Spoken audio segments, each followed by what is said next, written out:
You line up your driver. You make what feels like your best swing, and the ball lands 20 yards short of where it did 10 years ago. I know that feeling. It nagged at me for 2 years. Here's what I found. You are not losing distance because you got old. You are losing it because of 3 or 4 small setup habits nobody ever corrected, and every one of them can be fixed this weekend with the exact driver already in your bag. That's the finding that stopped me cold. The question that started all of this was simple. Why do some 70-year-old men outdrive 50-year-olds who swing harder? It made no sense to me. So I started pulling the thread. And the thread led me somewhere strange. It led to a launch monitor lab, to a golf book published in 1937 that most instructors have never opened, and to a set of numbers from a company called TrackMan that flip everything you were taught about hitting the ball hard. I promise you the last secret is the one that adds the most yards, and it costs nothing. Let me walk you through the case exactly the way I found it, piece by piece.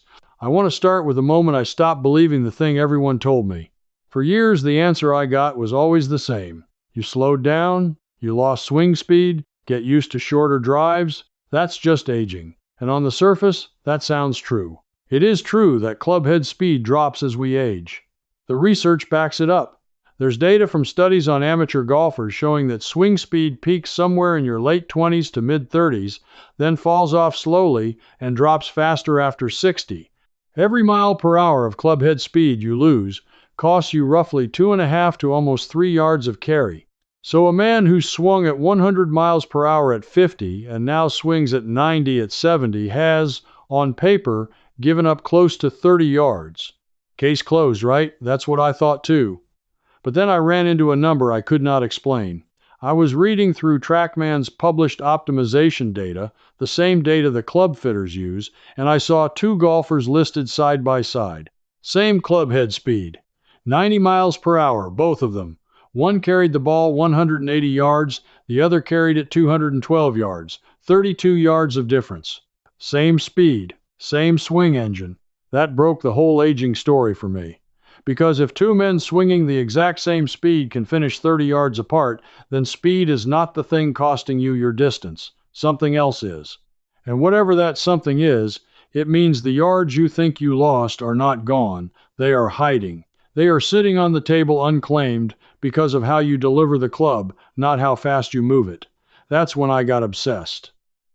Because if the yards are still there, I wanted to know exactly who took them and how to get them back. The first place I went looking was the one thing every golfer touches and almost nobody thinks about. The tee. How high you tee the ball. Now, you might think this is too small to matter. That's exactly what I thought. A little peg in the ground, who cares?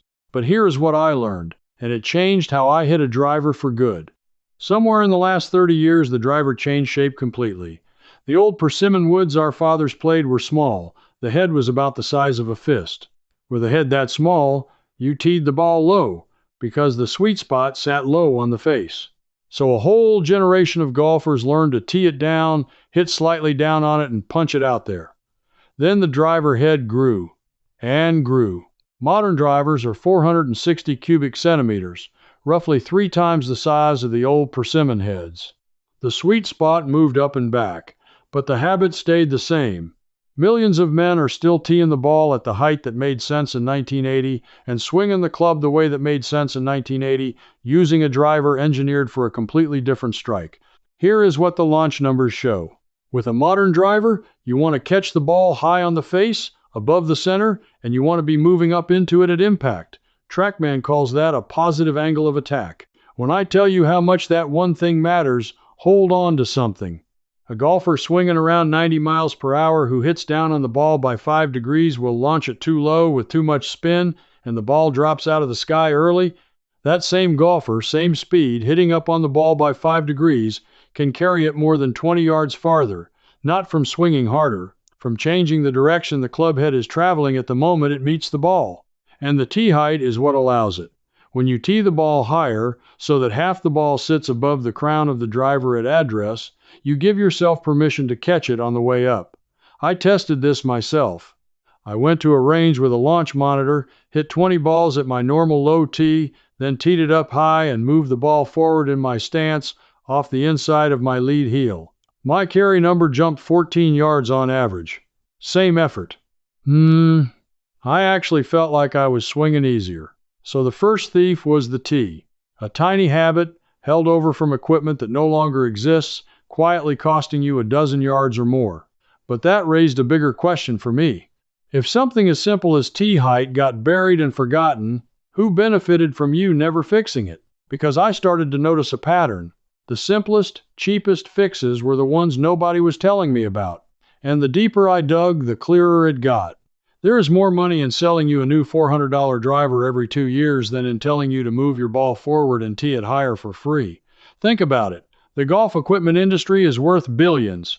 Every spring there is a new driver promising you more distance, more forgiveness, more speed. And here's the part that made me a little angry. Some of those clubs genuinely are better. But the marketing trains you to believe the yards live in the club you buy, not in the swing you already own. So you keep reaching for your wallet instead of reaching for the free fix. Spin was a word I heard my whole golfing life and never understood. Backspin. Everyone talks about it. Nobody explains what amount you actually want. So I decided to figure out exactly what backspin does to a drive, and what I found reorganized my whole understanding of distance. Here's the simple version. When you hit a driver, the ball spins backward as it flies. A certain amount of that backspin is good because it creates lift and keeps the ball in the air, but too much backspin is a disaster. The ball climbs, balloons up into the sky, stalls, and drops straight down like it hit a wall. You have seen your own drives do this. That high, weak, floating shot that looks pretty and goes nowhere, that is too much spin. Now here is the part that matters for us. Who spins the ball too much? Slower swingers, older golfers, the exact people who cannot afford to lose the distance. When your swing speed drops and you start hitting down on the ball with a small tee and an old habit, your spin numbers climb into the 4,000, 5,000, even 6,000 revolutions per minute range. And every 1,000 revolutions of extra spin can cost you 10 to 15 yards of carry and roll. The ideal for most senior golfers sits somewhere around 2,000 to 2,500 revolutions per minute, paired with a higher launch angle. High launch, low spin. That is the magic combination the long drivers use, and it is the exact opposite of what older amateurs produce. Most of us launch it low and spin it high, which is the worst of both worlds. So how do you spin it less without buying anything? 2 ways I tested myself. First, that same forward ball position and higher tee from the first secret automatically lowers your spin, because hitting up on the ball reduces backspin. Second, and this shocked me, where you make contact on the face changes spin dramatically. Hitting the ball high on the face, above the center, reduces spin through something engineers call gear effect. The club is literally built so that a high strike spins less and launches higher. So the low tee, center face, downward strike that so many of us groove is producing exactly the spin numbers that kill our distance, and the fix is already in your hands. I want you to sit with how strange that is. The same 3 adjustments, higher tee, ball forward, catch it high, and on the way up, fix your launch and your spin and your strike all at once. It is one motion solving 3 problems. And nobody teaching me for 30 years, put it that simply. But there was still a hole in my case, because launch and spin explain the flight of the ball after it leaves the face. They do not explain the biggest number of all, the one everyone chases, speed itself. And I was told over and over that speed was the one thing an older golfer simply could not get back. That turned out to be the biggest lie in the whole investigation. Let me tell you where the trail went next, because this is where it stopped being about equipment and started being about the human body. I found the work of a researcher named Dr. Sasho McKenzie, a biomechanics professor who studies the golf swing with sensors and force plates. And what his work and the work of others in that field revealed is that clubhead speed is not mainly about muscle. It is not about how strong you are. It is about sequence, the order in which your body unwinds.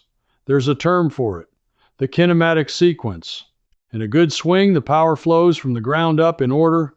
Your lower body starts down first, then your torso, then your arms, then, last, the club whips through. It is like cracking a whip. The handle moves slowly, but the energy transfers up the chain and the tip explodes. If every link fires in the right order, a slow, gentle-looking swing produces enormous clubhead speed at the very last instant. Now here is what happens to most of us as we age, and it has nothing to do with getting weaker. We lose the sequence. We start the downswing with our arms and shoulders instead of the ground and hips. We throw the club from the top, and when you do that, you spend all your speed early, in the middle of the swing, so that by the time the club reaches the ball, it is actually slowing down. You feel like you are trying hard. You are trying hard, but your effort is arriving at the wrong time. This was me. I filmed my own swing and I could see it. My shoulders lunged first. All my power leaked out at the top and there was nothing left at the bottom. And the reason this matters so much for the case is that fixing your sequence gives speed back to a 60 or 70-year-old that no amount of gym work will. You are not building a new engine. You are timing the engine you have. That thought led me straight into the second secret, and this one is about spin. But before I get into the spin numbers, I want to share something with you. Everything I have been walking you through in this investigation, the tee height, the launch angles, the buried old knowledge, it all came together in a digital book I put together specifically for golfers who are tired of being sold expensive solutions to cheap problems. It is called Smart Basics, and if you want to go deeper, there is also Deeper Fixes and the full system, each one building on the last. These are not instruction manuals full of complicated drills. They are the honest, practical case laid out the same way I laid it out for myself, with the exact numbers and the exact adjustments that moved my carry from 190 to past 220. You will find the details in the description below. If you've been watching this and thinking someone should have told me this 30 years ago, these books are exactly that thing. Now, back to the spin, because this one reorganized my whole understanding of distance. So let me give you the part of this you can actually feel this week, because I know some of you are thinking this is all fine for younger men or for people with a coach and a fancy launch monitor, and it is not for you. I want to talk directly to you now. The one who figures your best days off the tee are behind you, and this is too technical to bother with. This next part is exactly for you, and it needs nothing but a driver and a patch of grass.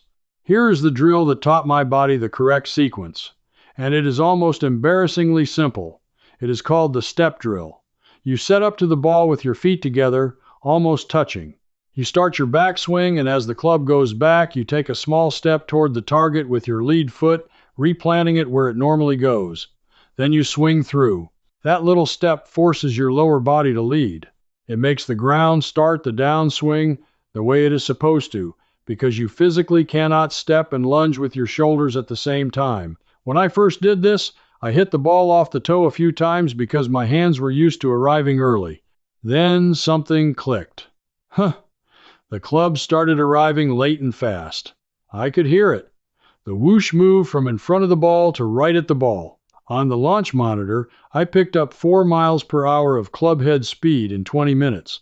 4 miles per hour is roughly 10 to 12 yards. In 20 minutes, with no equipment, just relearning the order.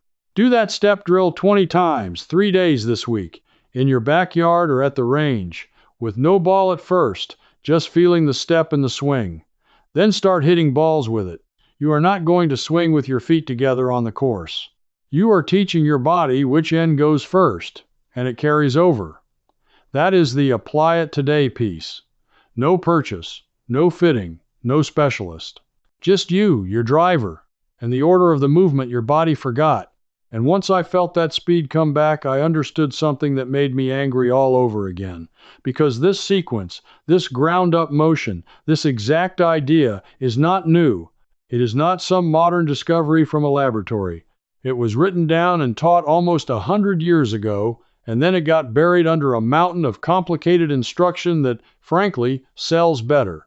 Which brings me to the document that cracked this whole case open. Let me tell you about a man named Ernest Jones. Ernest Jones was a golf professional in England in the early 1900s, and here is the detail that stopped me cold when I read it. During the First World War, Ernest Jones lost his lower right leg. He was fitted with a wooden peg, and within months of losing his leg, on one leg, balancing on a peg, he shot around in the low 70s. Then he did it again. A man with one leg outscoring healthy golfers with 2. How? Because he could not use brute strength or a violent body lunge, he had to rely on the one thing that actually creates clubhead speed. He swung the clubhead, he let the weight of the club do the work, in a smooth, unhurried motion, and he timed it perfectly. In 1937, he put it all in a book called Swing the Clubhead, and his entire teaching came down to a phrase so simple that modern instruction has all but thrown it away. You do not hit the ball, you swing the club, and the ball simply gets in the way. When I read that, something reorganized in my head, because everything I'd been taught was about hitting. Hit down on it, hit through it, cover the ball, compress it. All that language makes your body tense and lunge and arrive early, the exact thing killing your speed and your sequence. Ernest Jones, with one leg, in 1937, had already solved it. Swing the weight. Let it flow. The club head is the fast part, so pay attention to the club head, not to muscling the ball. He even had a demonstration he used. He would tie a small knife or a weight to the end of a handkerchief or a piece of string and swing it. You cannot make a string move fast by forcing it. If you jerk it, it collapses. You can only make the weight on the end move fast by swinging it smoothly and letting momentum build. That, he said, is your golf swing. The shaft is the string. The club head is the weight. Stop forcing the string. I tried his handkerchief idea in my living room. I tied a spare key to a shoelace. And swinging that little weight, I could instantly feel the difference between forcing and swinging. When I forced it, the key fluttered and stalled. When I let it swing, it built speed on its own and pulled my hand along at the bottom. That feeling, that exact feeling, is what a good driver's swing is supposed to feel like. And I had never once been taught it in 30 years of paying for lessons and buying magazines. So now I had 4 pieces of the case. Tee it higher, ball forward to hit up on it. Reduce your spin by catching it high on the face. Restore your sequence so the club arrives late and fast, the way a one-legged man taught the world in 1937, every one of them free. Every one of them buried under decades of marketing that would rather sell you a new club. But I told you at the start there was a final piece. The one that adds the most yards of all. And to find it, I had to answer a question that had been bothering me the entire time. Why do the longest drivers, even older ones, look like they are barely trying? Here's what I mean. You watch a long drive competitor or a tour pro, and the swing looks almost lazy, smooth, effortless. Meanwhile, you watch the average older amateur at the range grunting and heaving and swinging out of his shoes, and the ball goes shorter. The man trying less hits it farther. That is not a coincidence. That is the secret. And I finally understood it when I put together the launch data with something called grip pressure and tension. This is the finale, so let me lay it out exactly the way the research lays it out, because it is the most counterintuitive thing in the whole case. Tension is the enemy of speed. When you grip the club tight and tense your arms and shoulders to swing hard, you are firing opposing muscles at the same time. Your muscles that speed the club up and your muscles that slow it down are both switched on, fighting each other. The tighter you squeeze, the more you break your own swing. It feels powerful. It is actually the slowest way to move a club. There is a way to measure grip pressure on a scale of 1 to 10, where 10 is squeezing as hard as you can. Most amateurs, especially when they want extra distance, grip at an 8, a 9, a 10. The research and the best teachers point to a grip pressure of around 4 or 5, light, the pressure you would use to hold a bird without letting it fly away or crushing it. A lighter grip lets the club head release freely through impact, and the club head is the fast part. A relaxed swing is a faster swing, measurably faster. And here is the number that closes the case. Studies looking at speed and tension have found that golfers who consciously relaxed their grip and their arms picked up club head speed, some of them 5, 6, even 7 miles per hour, without any change in strength or effort. 7 miles per hour is close to 20 yards. From relaxing, from doing less, let that land. The single biggest chunk of distance available to an older golfer does not come from working harder. It comes from the thing every fiber of your competitive instinct fights against. It comes from loosening your grip, softening your arms, and swinging smooth. The harder you try to kill it, the shorter it goes. The more you let the club head swing, the farther it flies. This is what ties the whole investigation together. Ernest Jones knew it on one leg in 1937. Swing the club head, do not force it. The biomechanics labs proved it with sensors 90 years later. The kinematic sequence only works when you are relaxed enough to let the energy flow up the chain in order. And every marketing message you have ever absorbed, every hit down on it, cover it, compress it, crush it, muscled you into the exact tension that was stealing your yards the whole time. The distance was never gone. It was buried under trying too hard. So here's your weekend. And I want you to do this in order. First, tee the ball higher, half the ball above the crown, and play it forward off your lead heel so you catch it moving up. Second, before every drive, take one deep breath and soften your grip to a 4 or 5 out of 10, light hands, quiet arms. Third, make your practice swings feel like you are swinging a weight on a string, smooth, unhurried, letting the club head be the fast part. Fourth, do the step drill until your lower body learns to lead. Do not do all of it at full effort. Do all of it at about 80%, because 80% relaxed will outdrive 100% tense every single time. That is not a slogan. That is what the launch monitor showed me over and over until I finally believed it. I went from carrying my driver around 190 yards to carrying it past 220, and I am not younger, I am not stronger, and I did not buy a single thing.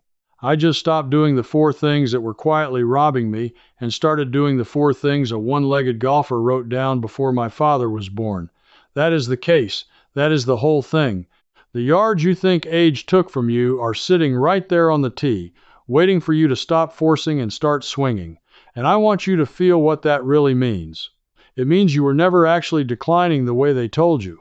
You were carrying habits that were designed for old equipment and reinforced by people who profit when you believe the answer costs money. You just took that back, for free. This weekend, you are the kind of person who always suspected the real answer was simpler and cheaper than they were selling you, and here is your proof. You were right the whole time. Now do one thing for me, because I genuinely want to know. Go try the light grip swing, the 4 or 5 out of 10 on the range this week, and come back and tell me in the comments how many yards it gave you. Just tell me the number. Did you pick up 10, 15, 20? Or tell me which of the 5 surprised you most. The tee height, the spin, the sequence, Ernest Jones and his handkerchief, or the relaxed grip. Leave it in a comment right now while it is fresh, because I read them and the numbers you all report back are becoming their own little study. And if you are the kind of person who wants the simple, buried, honest answers instead of the expensive ones, come with me. There's a whole world of lost, practical knowledge that quietly worked for the generations before us, and I am digging up one piece of it at a time. My next investigation is about a way older golfers were taught to stop the ball dead on the green with a cheap wedge from the 1960s, a trick that got buried when the sand wedge got expensive and complicated. You will not want to miss where that trail leads. Swing the club head. Loosen your grip. Take your yards back. They were always yours. You're still here, so this last part is for you. Inside the old ways circle, I pick up exactly where this video left off and walk you through it all. And if something doesn't click, ask me your own question. I answer you myself, not a machine. You'll be alongside thousands of old ways folks just like you. Just point your phone's camera at the code on the screen, and you can cancel any time with one click.